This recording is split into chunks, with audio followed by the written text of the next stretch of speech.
Frozen shoulder, അതായത് shoulder freeze ആയി പോകുന്ന അവസ്ഥയാണ് ഫ്രോസൺ ഷോൾഡർ എന്ന് പറയുന്നത്. സ്ത്രീകളിലാണ് കൂടുതലായിട്ടും കാണാറ്. ഒരു 40-നും 60-നും വയസ്സിനിടയിലുള്ള സ്ത്രീകളിൽ ഡയബറ്റിസ്, തൈറോയിഡ്, ആർത്രൈറ്റിസ് ഇഷ്യൂസ് ഒക്കെ കൂടുതലുള്ളവരിലാണ് ഇത് കാണാറ്. അതേപോലെ തന്നെ നേരത്തെ എന്തെങ്കിലും ആക്സിഡൻസോ ഷോൾഡർ ഇഞ്ചുറിയോ ഒക്കെ വന്നവരിലും ഇത് കാണാറുണ്ട്.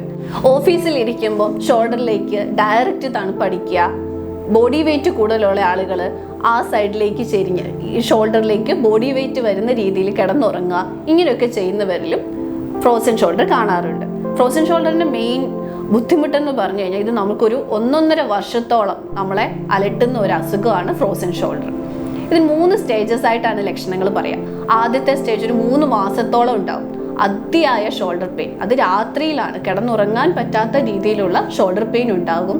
അതേപോലെ ഡെയിലി ആക്ടിവിറ്റീസിനെ ഇത് അഫക്റ്റ് ചെയ്യും. അതായത് തലമുടി ചീക്കുക, ഡ്രസ്സ് ഇടുക, സീറ്റ് ബെൽറ്റ് ഇടുക, ഇങ്ങനെയുള്ള അവസ്ഥകൾ, ഇങ്ങനെ ഷോൾഡർ മൂവ്മെന്റ്സ് വരുമ്പോൾ അതിയായ വേദന ഉണ്ടാവും. ഇങ്ങനെയാണ് രോഗികൾ നമുക്ക് ഷോൾഡറിന് ഈ ബുദ്ധിമുട്ടുണ്ട്, രാത്രിയിൽ ഉറക്കത്തെ അഫക്റ്റ് ചെയ്യുന്നു, ഇങ്ങനെ ഒരു 3 മാസത്തോളം ഈ ബുദ്ധിമുട്ടുകൾ നിൽക്കും.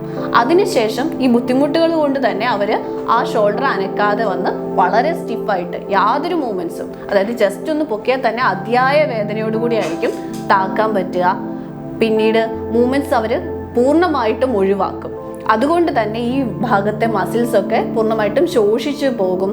അവർ വളരെ ലീനായിട്ട് വരുന്നതായിട്ടും കാണാറുണ്ട്. ഇങ്ങനെ വരുന്ന അവസരങ്ങൾ 1 വർഷത്തോളം നീണ്ടു നിൽക്കും. പിന്നീട് പയ്യെ മൂവ്മെന്റ്സ് ശരിയായി വരും.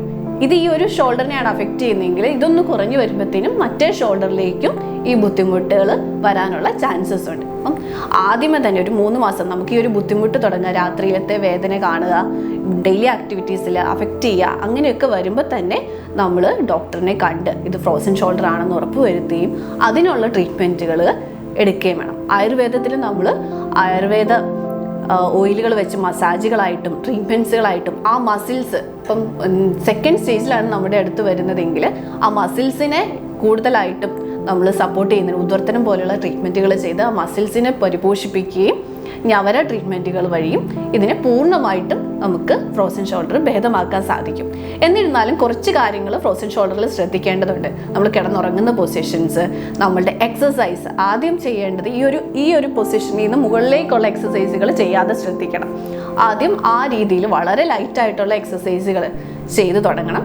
അതിനുശേഷം പിന്നീട് സ്ട്രെച്ചിങ് എക്സസൈസുകളും പിന്നീട് ആ മസിൽസിന് സ്ട്രെങ്തൻ കിട്ടുന്നതിന് വേണ്ടി സ്ട്രെങ്തനിങ് എക്സസൈസും നിർബന്ധമായിട്ടും ട്രീറ്റ്മെൻറ്റിൻ്റെ കൂടെ തന്നെ ചെയ്യേണ്ടതാണ്. അങ്ങനെ നമുക്ക് ഫ്രോസൺ ഷോൾഡറിനെ പൂർണ്ണമായിട്ടും ഭേദമാക്കാൻ സാധിക്കും.